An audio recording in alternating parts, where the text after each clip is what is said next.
Welcome folks, this is Wear and Tear, yet another YouTube authoring gear review channel. Today I want to show you the Sofirn SC31Pro, a very high powered 18650 flashlight that is fully programmable through a one button user interface, electronic side switch. And this light was sent to me by Sofirn for review, so it's a free review sample. Nevertheless, I try to be as objective as possible. I will tell you all the pros and cons that I can think of. So first of all, this is a light that puts out 2000 lumens. I compared in particular with the Wurkkos FC11, which is also manufactured by Sofirn. The Sofirn SC31Pro is a more advanced version of the Sofirn SC31B, more advanced in terms of brightness mostly. So 2000 lumens. The Wurkkos FC11 is a 1300 lumens flashlight. And if you watch the outdoor beam shots at the end of this video, you will see that these 2000 lumens are incredibly bright, much brighter than the 1300 lumens of the Wurkkos. So it is really pretty much double the brightness of the Wurkkos. First I was skeptic about that because very often it's not even that obvious. The difference in brightness is not even that obvious, but here it is. The SC31Pro has a kind of neutral white to cold white light, which is still okay. The Wurkkos is a little bit warmer light, which personally I prefer. Nevertheless, this light clearly goes for maximum brightness. When it comes to build quality, this is typical Sofirn quality. That means that you get very good build quality for a very reasonable budget price. Just let me show you here. So this is the 3000 milliamp battery that you get with the light. You have those gold plated springs. Rather beefy springs actually. Springs on both ends, so it's a very generous flashlight when it comes to different sizes of 18650s. 18650 is the only cell that is permitted for the SC31B, so no CR123A batteries or something like that. That would not work. So the O-rings are excellent. The threads are brilliant, but that is standard for Sofirn. This is nothing new, really. When it comes to the USB-C port, it's behind a rubber cover. I did extensive testing for waterproofing. That is a very important thing for me. I had so many quality lights in the past that drowned or took in water that I always tested extensively. The SC31Pro is 100% waterproof, just like the Wurkkos as well. Again, same factory, same manufacturer, top-notch quality in terms of build quality. Now, I'm not a friend of flashlights with electronic side switches because to me they're not really for stressful operation. But as far as electronic side switches go, this one is definitely one of the better ones. You have it sitting here in this little groove welly. You can clearly feel it with your thumb. Okay, it's very easy to find this button. It's very pleasant to operate it. Good feedback. The button is illuminated. You can have a beacon signal here. Here it shows green. That means the battery is fully charged. That's the typical, this is the standard pretty much in this day and age, at least for Sofirn lights. Now this light is running on Android software. So that means basically it is the smartest user interface, or one of the smartest user interfaces that you can get, granted if you have only one electronic side switch. So first of all, on and off. It comes on in the last mode that was memorized. So for example, now I turn it off, it comes back on with exactly the same brightness. I can ramp it up, ramp it down, and reverse the process anytime I want. Double click is turbo. So this is not in the normal ramping sequence, and it's not put on mode memory. So turbo mode is so sensitive that you always have to do a double click to really get into turbo mode. The reason is, and it's described in the manual, in the little booklet. They give you a little booklet. This is not just some, this is really made with love. I mean, their manuals are excellent. I've read it in English and have read it in German, my native language. It's written fantastic in both languages. They put so much love and effort in these manuals. This is really a hallmark of Sofirn. So they have really some talent behind writing their manuals. And with this flashlight, you really need a manual. If you're not familiar with Anduril, but like me, I'm kind of familiar, but I tend to forget. So I really need my manual if I want to go into the deeper functions of the flashlight. But again, the easy function, on and off with the press of a button. And then maybe you can remember a long press and it comes on with 1 lumen, okay? 1 lumen is great to see the reflex, eyelid reflex or whatever, whatnot. And then you ramp up. And then I think it stops at about 1500 lumen. So this is the normal ramping area. Again, double click and now you have turbo. Turbo you have for about a minute and then it starts to dim down. Now this flashlight has active temperature regulation. That means if the driver board, circuit board goes, I think, beyond 45 degrees, then it will ramp down. And the manual says, it puts it so nicely, you might notice a dimming after 1 minute, but you shouldn't let it run that long on turbo. So it's very cute. That manual really explains you how to operate high-powered flashlights.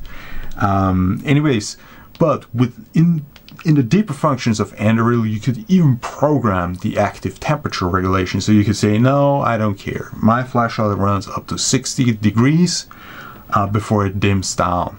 Because I have such good batteries in there, because, you know, the cooling is fine. That's why I want a higher temperature threshold. You can all adjust that within Anduril, but that's one of the, let's say, very deep functions. So this is the basic operation. Everyone can do that, on and off. Now, let's go a little bit to the blinky mode. And please bear with me. I might not have memorized everything correctly. Click, click, hold. And yes, now we're in the group that says strobes. Okay, this is the strobe group. What you see right now is pretty crazy. It's called lightning storm. Okay, it simulates a lightning storm, which is awesome.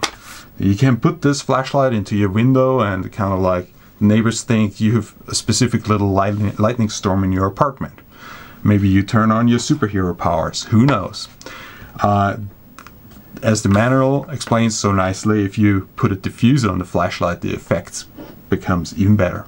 Now, you're in the strobe group, okay, remember, double click. Then you go to the next strobe, which is, this is the candle mode. Okay, candle mode again is better if you have a diffuser. But like this is nicely too, it's nice too. So if you wanna have a romantic time, you put that candle mode on. You don't need a real candle. Yeah, as a warmer light would be better, of course. Double click and now you have the bike strobe.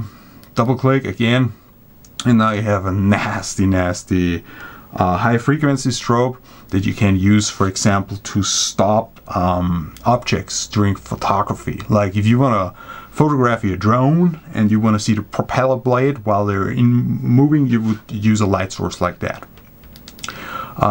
This is another double click and now you have the tactical strobe. And now let's say it's turn the light off again. It comes back on in the regular sequence. If you want to go back to the tactical strobe, now it's click, click, long press. And now you're in the tactical strobe. This is not very practical.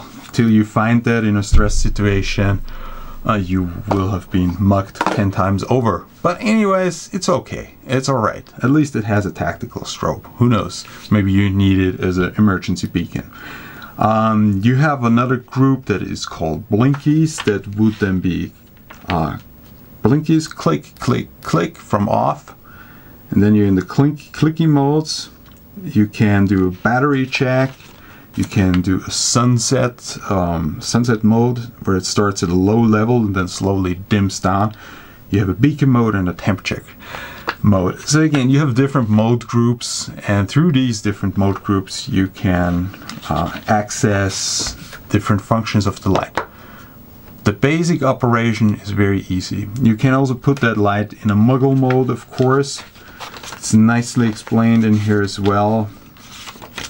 The muggle mode is for lending the SC31Pro to others who know little about flashlights.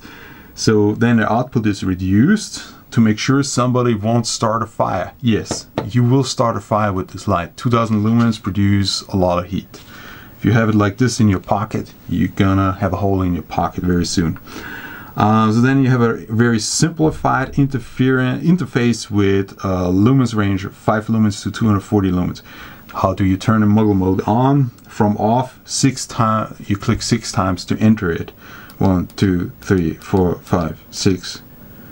So, and now you are in muggle mode. So like this, you can give it to your grandfather or your children, and you can be pretty sure that they won't hurt themselves or others with the light. There's an electronic lockout and so on. Anyways, this light has all the bells and whistles that you would expect from an Android flashlight. What do I not like about the light? I don't like that it doesn't have a magnetic base. There is no magnet in the base. They sell these magnets separately, which is annoying because then I would have to order it in China and wait weeks till I receive the magnet. So this is pretty much the only thing that I don't like about the flashlight. So they reduce the functionality by not including the neodymium magnet. What can you do about it? Very simple. Either you have a magnet like that, you put it behind the spring, or you take the Wurkkos FC11, if you have one of course, and you Lego your flashlight, because it's the same flashlight housing.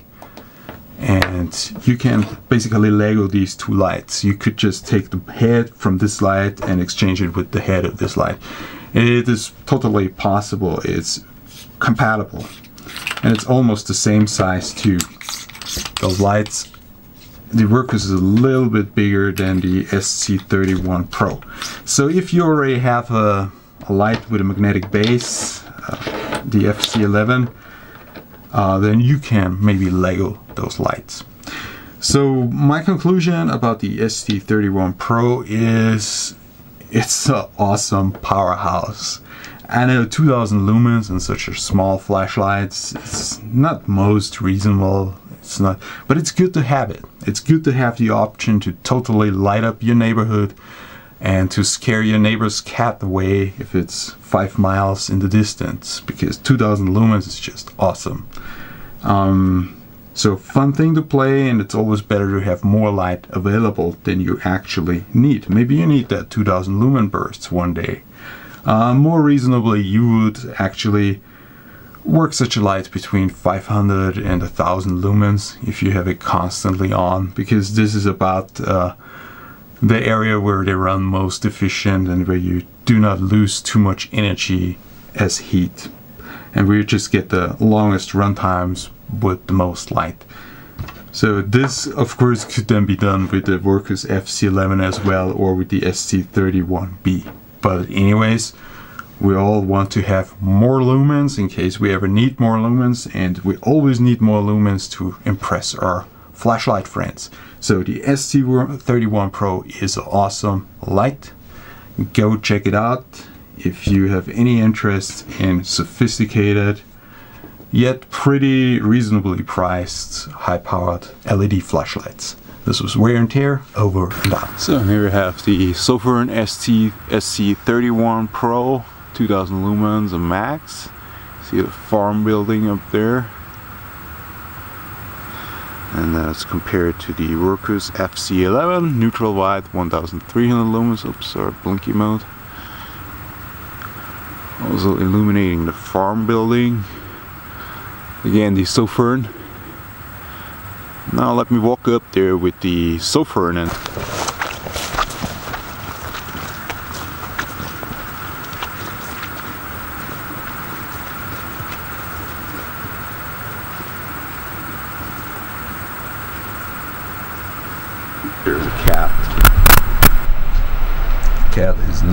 bother at all. This is the cat in 2000 lumens. And now the same cat in 1300 lumens. Oops, no blinking mode.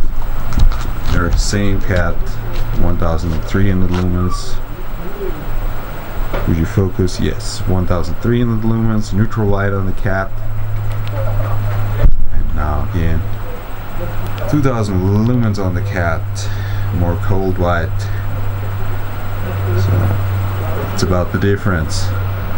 Come here, kitty kitty. Only 2000 lumens. Hi.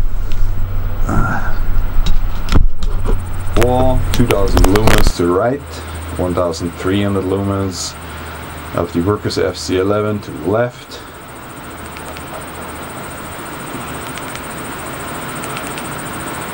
Yeah. It's a big difference, of course. The Sofirn is totally dominating.